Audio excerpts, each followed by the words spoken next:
Queridos irmãos, a paz de Cristo, sejam todos bem-vindos a mais uma edição do nosso Master Coach. Esta é uma série de lições de coaching espiritual que tem o fito de promover a sabedoria espiritual, ou se assim quisermos, a partilha ou a disseminação da Palavra de Deus, que é um dos nossos desiderados, nomeadamente a difusão do Evangelho e de Cristo enquanto mistério do plano de Deus. Na última aula, nós abordamos como tema o reinado de Davi, que fora pai de Salomão, com quem o Senhor estabeleceu com ele uma aliança e concedeu a ele o reinado para que ele estabelecesse a monarquia sobre o povo de Israel. E tendo com este confirmado ou selado para que a sua dinastia fosse perpétua. É assim que Davi pontifica como o primeiro que abriu ou iniciou o reinado perpétuo do Senhor na face da terra, que veio se completar plenamente com a chegada de Cristo, consagrado Rei dos Reis. Para hoje temos como proposta de tema o reinado de Salomão. Porque quando o Senhor confirmou o reinado e a dinastia e confirmou com Davi que a sua dinastia seria eterna, confirmou-se isso através da transmissão do poder do reinado da monarquia sobre Israel de Davi para o seu filho Salomão. Então, este é que vai ser o principal tema da nossa sessão de hoje. Em termos de fundamento, vocês podem aprofundar isto em 3 livros, todos do Antigo Testamento, nomeadamente o livro de 2 de Samuel, o livro de 1 de Reis e o livro de 2 de Crônicas. Eles encontram diversos trechos, mas que abordam de uma forma eloquente, em períodos distintos da vida de Salomão, nós encontramos tratos que compõem esta narrativa que vamos partilhar hoje na forma de ministração da palavra. Basicamente, nós pretendemos aqui buscar 3 principais áreas, que são as 3 principais tópicos que vão permear esta nossa conversa de hoje. A primeira parte vai ser sobre o nascimento de Salomão. E sobre o nascimento de Salomão, vocês encontram isso aprofundado no livro de 2 de Samuel, capítulos 11 e 12. A segunda parte, sobre o reinado de Salomão, vamos falar sobre a escolha do rei e a unção de Salomão. Esta parte tem inspiração no livro de 1 de Reis, capítulo 1 a capítulo 3, 28. E depois vamos passar para a parte que respeita ao reinado de Salomão, que tem como fundamento o livro de 2 Crônicas, 1 a 9, 31. Mas também encontram sobre o reinado de Salomão muita informação no livro de 1 de Reis. Então vamos passar, propriamente dito, para a nossa sessão tópico. Tudo inicia, quais são as circunstâncias por detrás do nascimento de Salomão? É muito importante nós, ao querermos compreender e aprofundar sobre o reinado de Salomão, é preciso compreender quais foram as circunstâncias por detrás do nascimento de Salomão. Para daí nós podemos perceber numa perspectiva futurística, numa escatologia de ações pelas quais o Senhor implementou por intermédio de várias pessoas, de vários instrumentos, de vários intervenientes, nós possamos ter um entendimento muito mais amplo e profundo. Então, o nascimento de Salomão foi marcado por adultério de Davi. Como é que isso ocorreu? Davi era rei em Israel. Certa altura, era momento dos reis descerem para irem pelejar. Ele, enquanto rei de Israel, ele também era, por assim dizer, tinha o controle, o domínio sobre todo o seu exército. Então, ele também, Davi, como sabemos, ele era um guerreiro. Para além de ser um bom exímio tocador de música, nomeadamente de harpas, ele era um guerreiro. Mas sucedeu que naquele dia, naquela batalha, Davi entendeu não ir à batalha. Enviou as suas tropas e ele ficou em casa a descansar. Estava Davi a descansar no largo da sua varanda, quando olhando assim pelas larguras, pelos lados, pelas laterais, deparou-se com uma mulher formosa. E ele mandou os seus homens para irem buscá-la. Quando trouxeram, ele ficou a saber que aquela era a mulher do Urias. Urias era um hitita, de uma outra tribo. Portanto, era um estrangeiro, por assim dizer. Mas Urias também era um guerrilheiro de Davi e dos mais confiados do que ele. É verdade que ele estava sobre a supervisão direta de Jonatas, mas ele era um dos seus príncipes do exército. Então, o que Salomão fez? Salomão engraça-se com a formosura desta mulher chamada Betsabe, e ele, assim, acaba por, naquele dia, dormir com aquela mulher. Depois de ele ter dormido com aquela mulher, ele mandou um recado para o seu comandante do exército, que era o chefe direto do Urias, do marido da Betseba. Ele diz para que ele mandasse Urias que voltasse e viesse ao palácio. Quando Urias chegou no palácio, Davi deu Urias, deu-lhe um banquete, conversou com ele, e deu a ele de comer e de beber. E depois disse que ele libertou a ele, liberou-lhe e autorizou-lhe que ele fosse para casa para passar a noite em casa. Só que Urias decidiu não passar a noite em casa e preferiu ficar ao relento com os seus servos, dizendo a ele que a arca da aliança tinha ficado muito tempo ao relento, que o seu próprio chefe também dormia ao relento. Ele era um guerrilheiro, e ele não se via naquela ocasião dando-se ao luxo de passar a noite em casa ao lado da sua mulher quando ele é um guerreiro. Então, foram informar ao Davi que Urias havia preferido dormir ao relento. Então, no dia seguinte, Davi chama Urias e pergunta: por que não dormiste em casa? Convém que tu voltes a dormir em casa. A intenção de Davi era que Urias dormisse com sua esposa, porque Davi teve conhecimento pela Betseba que ela havia ficado grávida. Então ele queria convencer a que Urias dormisse com a Betseba para que ele pensasse que aquela gravidez fosse a dele, eventualmente. A verdade é que na segunda noite também, igualmente, Urias preferiu não dormir com a sua esposa, preferiu dormir ao relento como um servo, como um guerrilheiro que ele era. Então, Davi, vendo que não tinha conseguido por aquela via, ele mandou uma carta com Urias, quando mandou de volta Urias para o combate. Mandou Urias juntamente com uma carta que era para entregar ao seu supervisor, ao seu chefe. E lá, nessa carta, o Davi dizia ao chefe para que colocasse Urias à frente do combate, de tal forma que ele fosse morto em combate.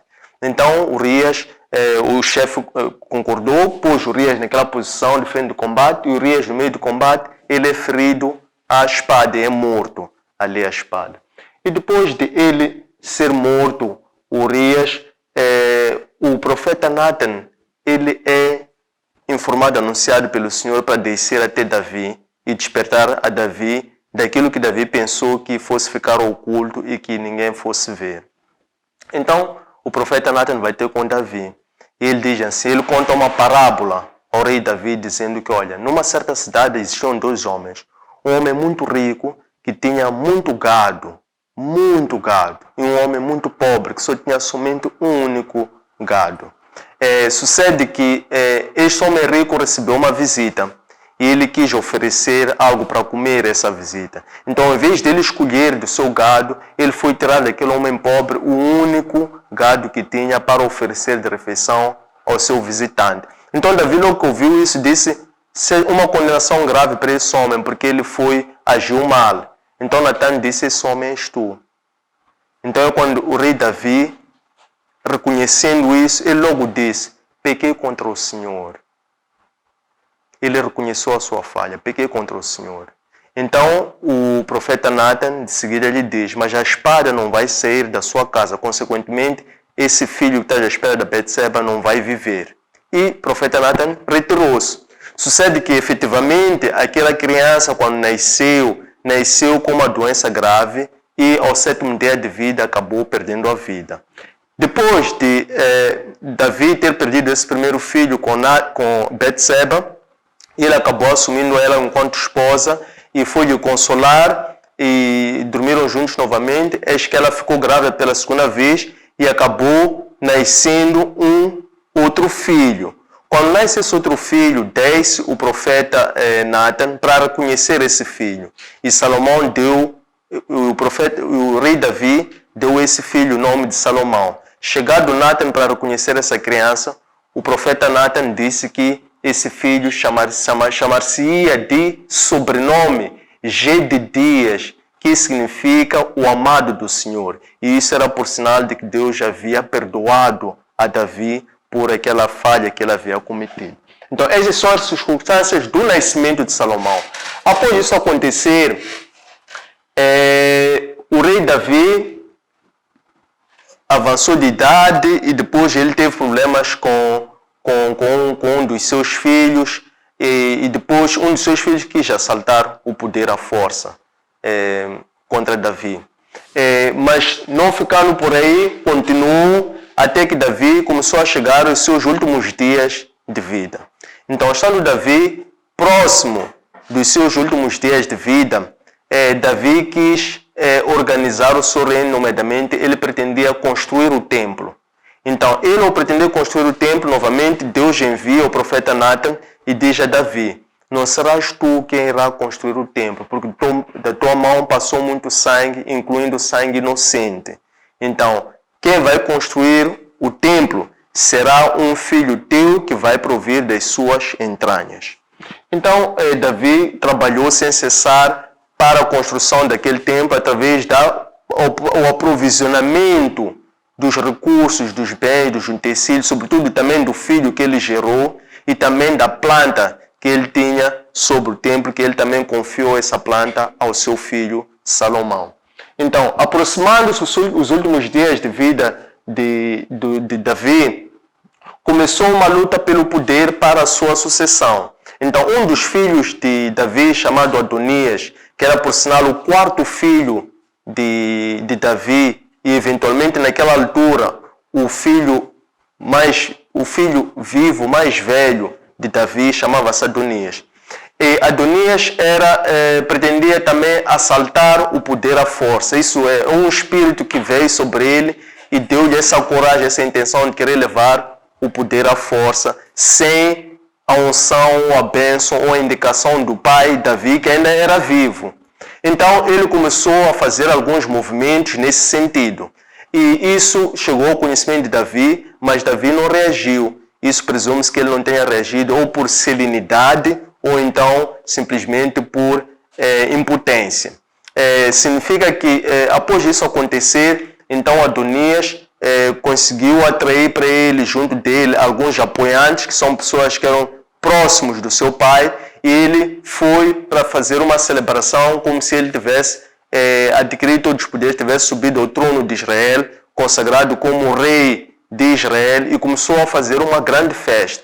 Quando isso aconteceu, essa informação chegou ao conhecimento do profeta Natan. Mais uma vez o profeta Natan entra em ação. Ele, ao tomar conhecimento disso, ele vai ter com Betseba e diz assim a Betseba: tiveste conhecimento que o Adonias está a arrancar o poder do Davi enquanto Davi ainda é vivo, e o Davi havia prometido por juramento a ti que quem iria lhe suceder no trono seria o filho que ele teve contigo?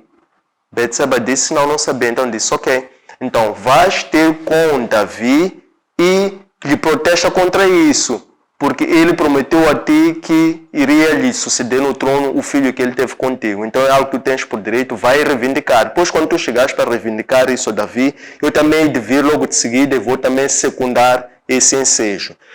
Então, vai Betseba, encontra Davi sob os cuidados de Abiag, a Shunamita, e ela prostra-se diante do rei e ela reivindica isso, a dizer que: meu rei, meu senhor, tu me prometeste por juramento que o que iria lhe suceder no trono seria o meu filho Salomão. Mas agora o teu filho está a festejar como se tivesse subido ao poder. Então tu és a única pessoa que pode abortar isso e pode repor toda a verdade. Então Davi, tendo ouvido isso, convocou os seus homens confiados, chamou o profeta Natan. Depois de seguida também, naturalmente, entrou o profeta Natan, repetiu essas palavras, porque ele tinha combinado com a Betseba isso, Então, é quando o rei Davi manda chamar o profeta Natan, manda chamar o sacerdote Sadoc, manda chamar um oficial do exército e lhes instrui que eles tinham que sair e consagrar e ungir como rei Salomão, levando naturalmente isso para o sacerdote Sadoc, levar o chifre, levar o azeite, e irem montar Salomão na mula do próprio rei Davi e lhe consagrar, anunciando-lhe como rei de Israel. Então, é quando sai para esta celebração e começou o povo, quando recebeu aquela consagração, aquela unção e confirmação de Salomão, enquanto rei de Israel, o povo começou a entrar em euforia, em festejos, em cantos, danças. Então começou a haver muito tumulto. Então esse tumulto, essa manifestação, chegou ao conhecimento do outro filho de Davi, que estava a querer levar o poder à força. Então ele procurou saber o que está a acontecer. Então disseram que hoje o teu pai confirmou como rei o teu irmão Salomão. Então o filho de Salomão, o irmão de Salomão ficou com muito medo, que ficou agarrado a um pilar. Ele estava agarrado a um pilar, ele ficou ali à espera, mas ele estava com medo do qual seria a reação de Davi, se Davi iria se vingar ou não. E Salomão, ao aproximar-se do seu irmão, ele acabou dizendo que se tu alinhares, se tu te renderes, nenhum cabelo teu será tocado. Então o irmão dele, Adonias, acabou prostrando-se e rendeu-se a Salomão. Então é assim que Salomão poupou o seu irmão. Tendo Salomão poupado o seu irmão, então Salomão, tendo sido confirmado o rei de Israel, ele vai para o monte Gibeon e oferece por holocaustos 1000 animais em holocausto, porque naquela altura ainda não existia templo e adoravam-se a Deus nos locais altos.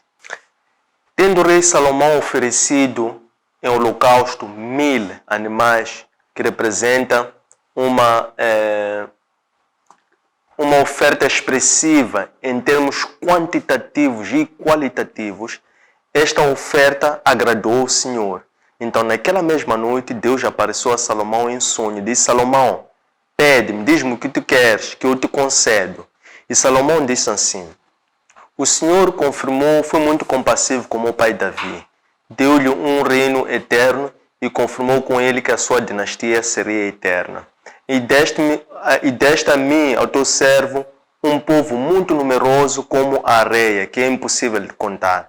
Agora o teu servo é muito pequeno, é humilde, é miúdo para governar esse povo. A única coisa que eu te peço é: dê ao teu servo um coração cheio de entendimento para que eu possa governar o povo com a tua justiça.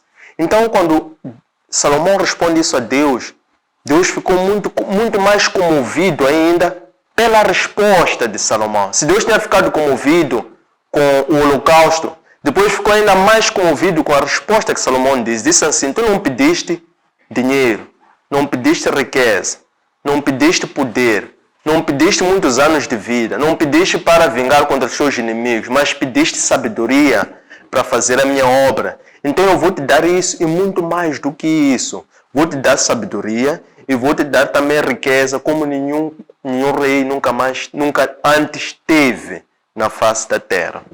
Então, tendo Salomão adquirido esta sabedoria, Salomão começou logo a aplicar a sua sabedoria de forma seguinte. Ele começou então a julgar o seu povo com a sabedoria que Deus lhe deu. Apareceu, neste caso, para ele, 2 prostitutas. Elas diziam assim: nós vivemos na mesma casa. Uma delas estava grávida, deu parto. 3 dias depois, a outra prostituta também, que com ela viviam na mesma casa, somente elas, mais ninguém, também teve filho. Então, os seus filhos eram muito pequenos. Uma delas, por descuido, ao longo da noite, acabou por sufocar o seu bebê. E à meia da noite, foi para a cama da outra, foi levar o bebê vivo, levou e trocou o morto para a outra. Então, elas estavam naquela situação, que ela ia reivindicar o seu filho. Então, a outra dizia que não, é mentira, esse bebê vivo é meu e esse morto é dela. Então o rei Salomão, sabiamente, ele diz assim, vão me buscar uma espada.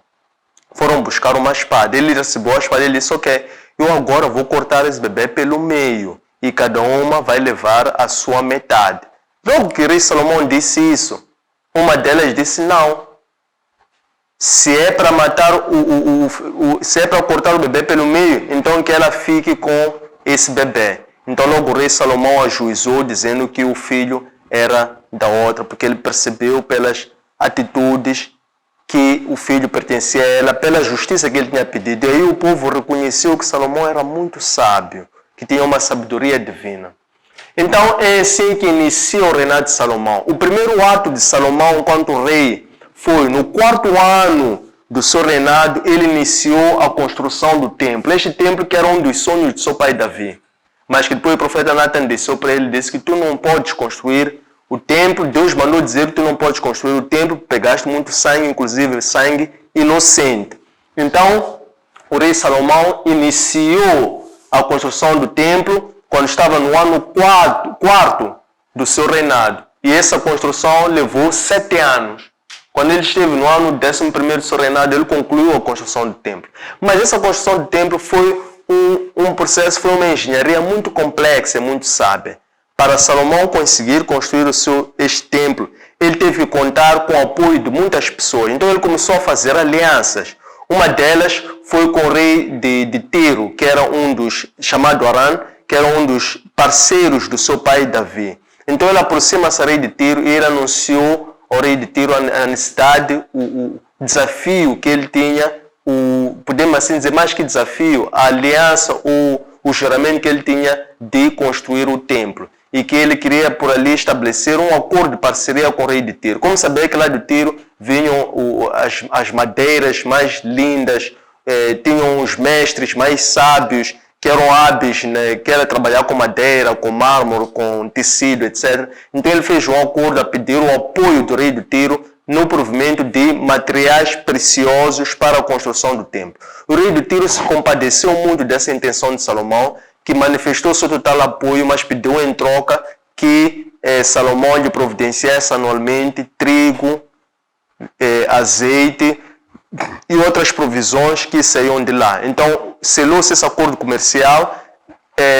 e Salomão iniciou a construção do templo. Tendo concluído a construção do templo, então Salomão fez a dedicação do templo, que foi logo após ter terminado a construção do templo. Salomão juntou todos os anciãos, todos os profetas, todos os sacerdotes, todo o povo, convocou-os até ali o templo e Salomão fez uma oração de intercessão pelo templo, pedindo para que o Senhor tivesse os seus olhos sempre abertos e os ouvidos atentos, para que todas as pessoas que fossem para aquele local, reconhecendo que aquele era um local sagrado, fossem à busca do Senhor, mostrassem total arrependimento, conversão, transformação interna, humildade e humilhação, para que o Senhor se compadecesse e descendesse a sua infinita misericórdia para com aquele povo. Tendo Salomão acabado de orar, eis que ofereceram ao holocausto cerca de 12.000 animais, portanto 12 vezes mais do que o primeiro holocausto que ele tinha oferecido. Logo depois que se ofereceu aquele holocausto, então desceu um grande fogo sobre ali e todo o povo ficou cheio de temor, todo o povo ficou prostrado por terra. As pessoas confirmaram que Salomão não só era rei, mas tinha muito poder e tinha também muita sabedoria. Tendo depois concluído isso, então Salomão iniciou a construção de muitos outros empreendimentos. Estamos a falar de infraestruturas muito potentes, muito estratégicas. Só o templo em si, o templo tinha o comprimento de cerca de 30 metros, tinha a largura de cerca de 10 metros e tinha uma altura de cerca de 13,5 metros. E depois ele construiu vários outros empreendimentos magistrais, casas, palácios. O seu palácio conseguia acomodar as suas 300 mulheres, 700 concubinas, e depois fez vários outros empreendimentos que ele foi construindo pelo seu reinado, que eram mais para eternizar e confirmar o seu reinado. É também importante também trazermos aquilo que foi o último testamento de Davi, quando ele estava a consagrar ao seu filho Salomão. Davi pediu que Salomão se vingasse, entre aspas, dos seus inimigos ou opositores. Mas aquela orientação, aquele conselho de Davi não pode ser visto como uma forma de vingar-se pelo sangue, mas sim uma forma, uma estratégia de Salomão poder despertar a sua sabedoria para que ele usasse da sua justiça de forma a que tivesse um reino de paz e fosse um reino também eterno. Depois é assim que a sabedoria de Salomão começou a chegar ao conhecimento de muitas outras pessoas, muito para além das áreas que circunscreve a geografia de Israel. Então começou a chegar ao conhecimento de outros povos. Então é assim que a rainha de Saba, tomando conhecimento desta sabedoria de Salomão, ela saiu para ir reconhecer ou confirmar essa sabedoria. Ela chegou ao rei Salomão com muitos enigmas, muitas perguntas difíceis, complicadas. E o rei Salomão conseguiu responder de uma forma sábia todas as questões que a rainha de Saba colocou a ele. Então a rainha de Saba acabou dizendo a ele: a sabedoria que eu ouvia dizer de si veio se confirmar, porque aquilo que eu ouvi enquanto sabedoria é muito mais do que aquilo que eu tinha ouvido como a tua fama de sabedoria. Então ela acabou por ofertar como uma forma de reconhecer a soberania, a sabedoria, a grandeza de Salomão. Ela ofereceu muitos presentes. E o rei Salomão também ofereceu a ela muitos mais presentes do que ela levava para o rei Salomão. E ela assim acabou indo. Então foi o caso da rainha de Seba, foi o caso de muitos outros reis que tomaram conhecimento e reconheceram que Salomão era um rei muito poderoso. Chegada esta parte, inicia essa componente de interação. Como tal, está a partir de agora aberta a sessão de questões, comentários, críticas, sugestões, perguntas, para podermos daqui desenvolver uma interação mais profunda. Muito obrigado. Sim, aqui tenho umas duas perguntas. Primeiro é: o Deus Todo-Poderoso sabemos que não tolera o pecado ou a mentira. Ananias e Safira morreram por causa de mentir. E agora?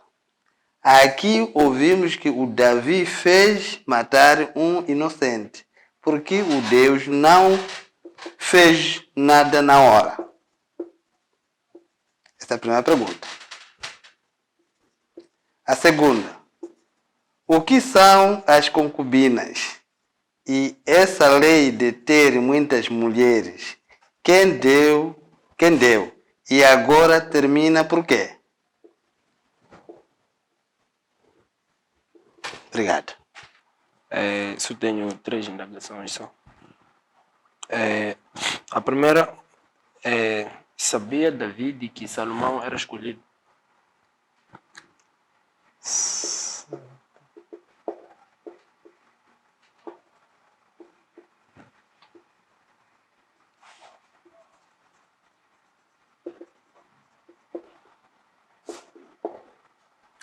E segunda, qual foi o momento em que Salomão recebe... Não, desculpe.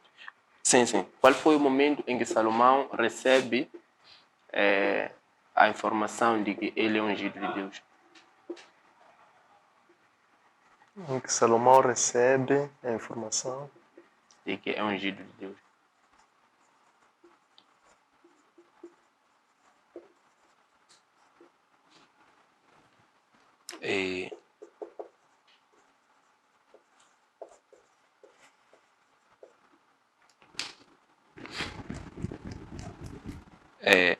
E Salomão mandou, Salomão, entre aspas, dormiu com a esposa do seu soldado. Não constituiria um pecado grave perante o Senhor?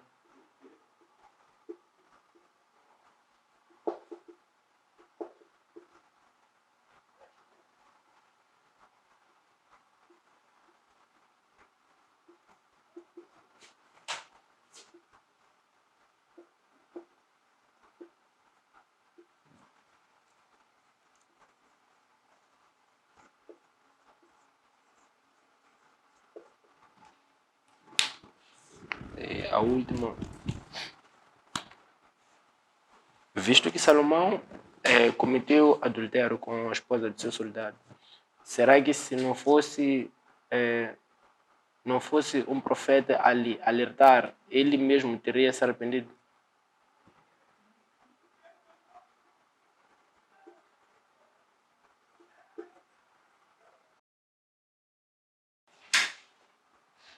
Sim, Davi previa que o homem da parábola do profeta Natan deveria ser punido severamente. Qual forma Deus encontrou para punir Davi por este pecado?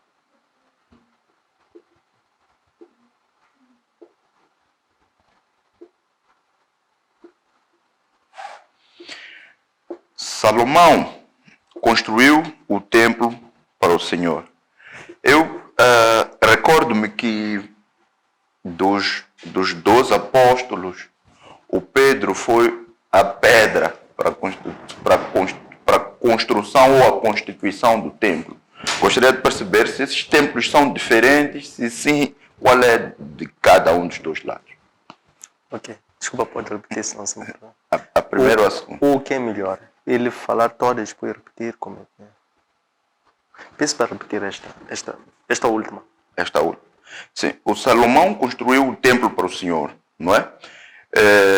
O templo sagrado. Portanto, e também no Novo Testamento nós ouvimos que o Pedro é a pedra, não é? Para a fundação de um templo. Agora eu queria saber se esses templos, este construído por Salomão e este em que o Pedro é a pedra, se são os mesmos ou se são diferentes. Se são diferentes, qual é a diferença entre os dois?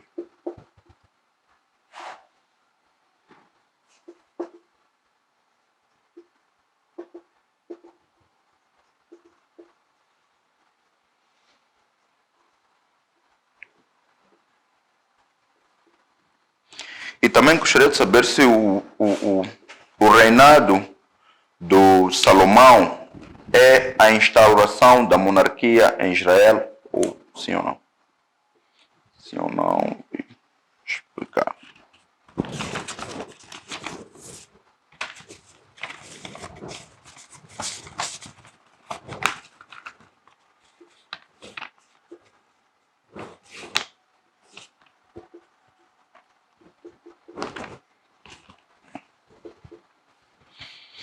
Deus deu a Salomão mais do que ele pedira, pelo seu caráter.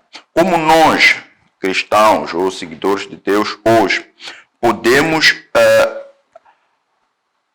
provar ou testar esse esvaziamento que ele teve de não pedir bens materiais, mas somente a sabedoria?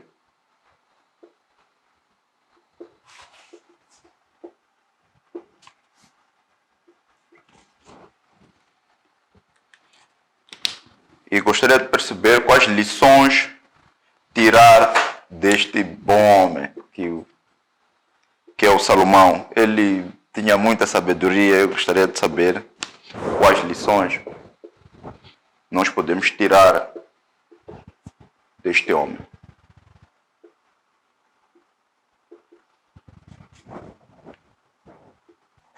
Queridos irmãos, muito obrigado por estas questões que foram colocadas decorrente desta reflexão que fizemos em torno do tema o reinado de Salomão. São 12 questões aqui listadas e de seguida vou dar atenção uma a uma. A primeira, sendo que Deus não tolera o pecado, por que ele não puniu Davi por ter morto sangue inocente?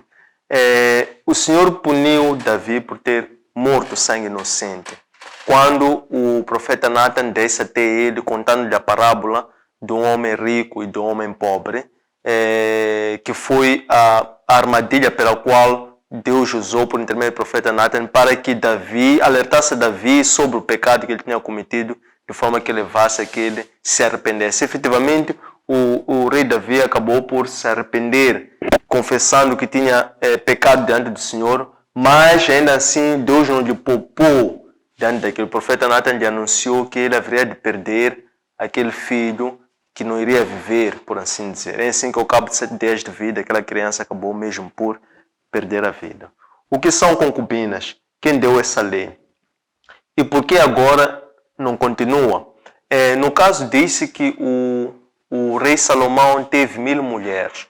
Subdivide-se esse grupo dizendo que teve 300 mulheres, 700 concubinas. O que acontece é que o rei Salomão ele tinha uma visão de expansão decorrente da sabedoria que ele recebeu, e o povo que ele recebeu para governar era muito numeroso. Então, ele, através dessa sabedoria, ele começou por desenhar um plano de expansão do seu reinado em termos territoriais e também para eternizar o seu governo, para que tivesse um reino de paz. Então, é assim que o rei Salomão começou, mesmo até na construção do seu templo. Ele só conseguiu construir o seu templo com o apoio de estrangeiros, no caso de rei de Tiro, o chamado Aram. Então, foi desta origem que veio uma boa parte do material que foi usado para a construção do templo. Para além disso, o rei Salomão também desenvolveu relações de amizade com o faraó do Egito, que acabou dando para ele, uma das filhas como esposa. E, em consequência disso, deu-lhe ainda como dote uma terra no Egito. Então, o rei Salomão era uma pessoa muito ágil. Disse que ele era um expert, um especialista no comércio internacional. Era uma pessoa muito sábia, era um grande negociador. Então, ele começou a estabelecer relações de amizades com vários outros povos, sobretudo povos estrangeiros. Até mesmo na construção do templo, a mão de obra que era usada na construção do templo era mão de obra estrangeira. Eram especialistas, pessoas que tinham engenharia, tinham conhecimento científico, usavam as técnicas mais avançadas de arquitetura e de construção de um templo. Então, é decorrente disso que as várias pessoas reconheciam nele virtudes ou capacidades muito para além daquelas. É por isso que, por causa desses povos e sítios onde ele ia, ele acabava estabelecendo relações de amizade por todos esses locais por onde ele passou. Sabia Davi que Salomão era o escolhido? Sim, Davi sabia que o Salomão era o escolhido. É por essa razão que o rei Davi, quando a sua esposa Betsaba concebeu o segundo filho, que ele chamou de Salomão, e depois o Gedidias veio dar como sobrenome, o profeta Natan foi informar, anunciar que o sobrenome deveria ser Gedidias. Era aquilo por sinal de que Deus havia aceito o arrependimento de Davi e que aquele seria o ungido do Senhor, porque Gedidias significa o amado de Deus. Qual foi o momento em que Salomão recebe a informação de que é o ungido do Senhor? Salomão soube que seria o ungido do Senhor na altura em que começou a iniciar-se uma disputa pelo poder. Quando um dos filhos do rei Davi, no caso Adonias, começou a arquitetar um plano de usurpação do poder à força, convocando para junto de si as pessoas mais próximas e de confiança do rei Davi. Então, quando o profeta Natan teve conhecimento disso, ele instruiu a Betsaba para que ela fosse reivindicar a Davi o trono, isto é, que ele confirmasse a Salomão como o sucessor no seu trono. Então, foi nesse momento, nessas circunstâncias, que Salomão recebeu a informação de que ele seria ungido pelo pai. Quinta pergunta. Não constitui pecado grave Davi ter dormido com a esposa de seu soldado? Sim, constituiu um pecado muito grave, porque mais do que isso, a gravidade deste pecado foi o fato dele ter morto sangue inocente para poder ter legitimidade ou espaço aberto para ficar com a esposa do Urias, que era o seu soldado, o Hitita. Então esta que foi a gravidade maior do pecado de Davi, foi o fato dele ter morto um sangue inocente. Mas, como nós sabemos, ele arrependeu-se disto através da parábola que o profeta Natan colocou, que era como que prefigurava isso, exatamente esse acontecimento que ocorreu, e ele acabou confessando que pequei contra o Senhor. Se não fosse o profeta Natan alertar Davi, ele teria a coragem de ter se arrependido? Esta foi a circunstância que as Escrituras Sagradas descrevem, segundo o qual Davi arrependeu-se disso. desse fato. Significa que o rei Davi, ele quando cometeu esse fato, ele achou que aquilo ficasse oculto das pessoas e, consequentemente, do próprio Deus. Mas o próprio Deus quis lhe demonstrar que nada para ele passa despercebido, nada que se faz debaixo dessa terra é oculto ao conhecimento de Deus. Por isso é que Deus fez questão que isso chegasse ao conhecimento de Davi para ver a reação dele, que lhe levasse até ao arrependimento. Mas ainda assim Deus não poupou das gravidades que recaíram sobre isso. De que forma é que Deus usou para punir Davi do pecado dele? Deste pecado nós sabemos que Deus puniu dando uma doença grave ao filho que dali nasceu, e esse filho não conseguiu resistir ao 7º dia de vida, acabou perdendo a vida. Se o templo construído por Salomão é a pedra de Pedro, são os mesmos? Sim, são os mesmos. São os mesmos. Tudo é o templo de Deus. Na altura, ainda não existia um templo físico em Jerusalém. A Arca da Aliança andava em tendas. E Salomão teve um coração humilde e uma sabedoria tal que lhe levou a considerar que o primeiro grande ato que ele tinha que fazer como rei era construir um templo do Senhor para que albergasse, que era uma casa do Senhor, porque a arca andava de tenda em tenda, de casa em casa, ancião relento. Então foi responsabilidade de Salomão, como o primeiro seu ato público, que constitui uma das principais conquistas, uma das principais realizações de Salomão, foi a construção do templo de Jerusalém. Então isso foi a primeira coisa que Salomão fez quando estava ele no 4º ano de seu reinado, um reinado que durou durante 40 anos, e a construção do templo levou o tempo de 7 anos. O reinado de Salomão é a instalação da monarquia em Israel. A instalação da monarquia em Israel já havia iniciado antes. Foi quando o povo descontente começou a pressionar o profeta Samuel, dizendo que queriam um rei, que eles queriam ser governados por um rei, este rei que pudesse pleitar a favor deles, pudesse marchar à frente deles, que pudesse praticar a justiça e que pudesse também estar à frente nos combates, à frente do combate. Então, o Senhor, contra a vontade do profeta Samuel, acabou por instruir a que Samuel fosse ungir como rei Saul. O primeiro rei de Israel foi Saul, o segundo rei de Israel foi Davi, o terceiro rei de Israel foi Salomão. Como é que nós, crentes, podemos pedir a sabedoria? A sabedoria, ela preexistiu mesmo desde os tempos antes do profeta Salomão. E a sabedoria existe até os dias de hoje. A sabedoria pertence a Deus. O conhecimento pertence ao homem. Mas Deus prende ao homem de conhecimento e sabedoria quando assim o homem pede. Então, como é que nós podemos pedir sabedoria? Nós podemos pedir a sabedoria reconhecendo, primeiro, que a sabedoria é divina. Segundo, temos que nos aplicar o nosso coração na busca vigorosa por essa sabedoria.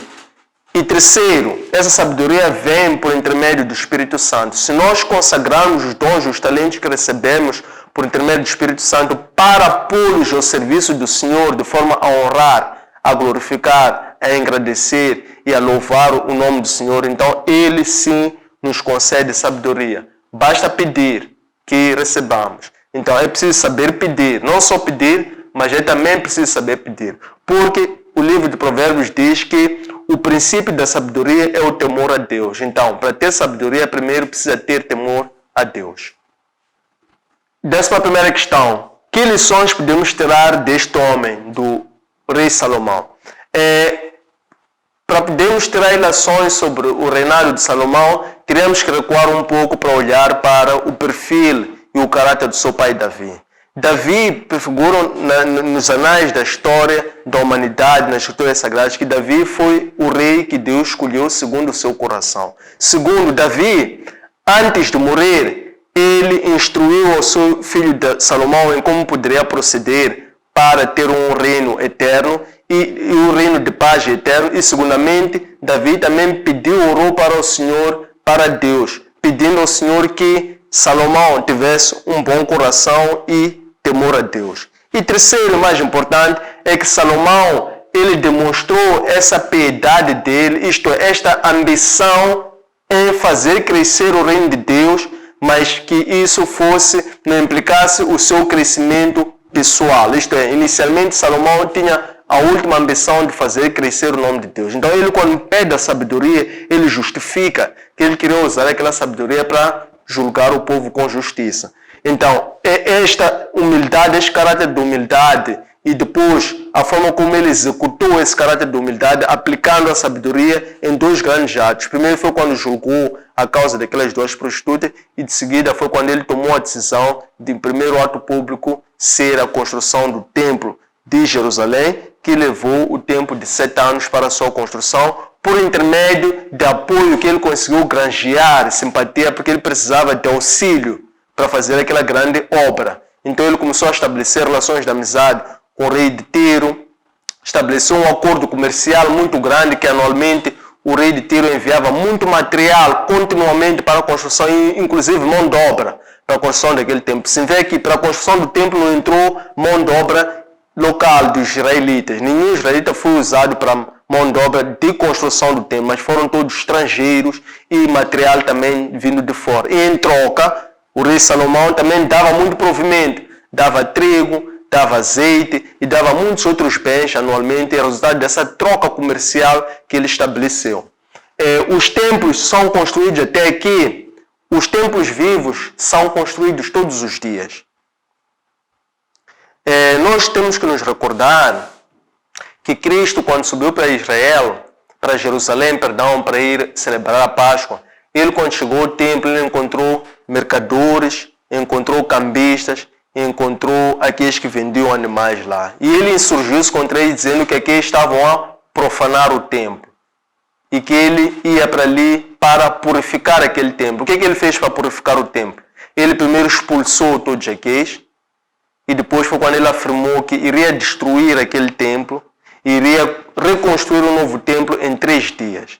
Isso causou estranheza para os judeus. Disseram, mas olha lá, 46 anos foi o tempo para construir esse templo. Como é que tu hoje dizes que vais destruir esse templo e construir outro templo em 3 dias?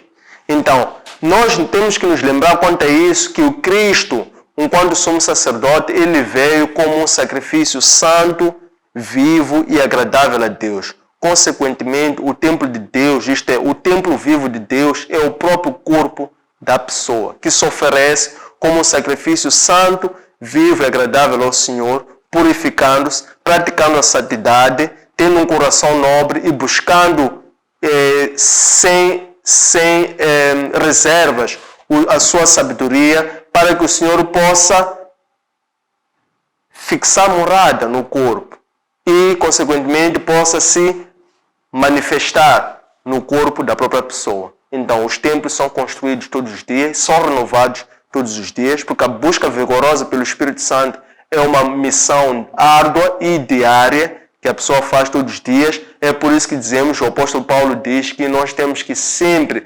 buscar renovar a nossa mente em Cristo. Então, essa busca pelo Espírito Santo é uma busca contínua que se faz todos os dias, porque os templos são construídos todos os dias, quando esses templos são voltados para a obra do Senhor. Ele testifica enviando o Espírito Santo. Esta aula eu encontro disponível na nossa plataforma Facebook, Antônio Sende _ oficial, na nossa plataforma YouTube, Antônio Sende _ LDA, e no nosso aplicativo Elo App. Um abraço de luz e até breve.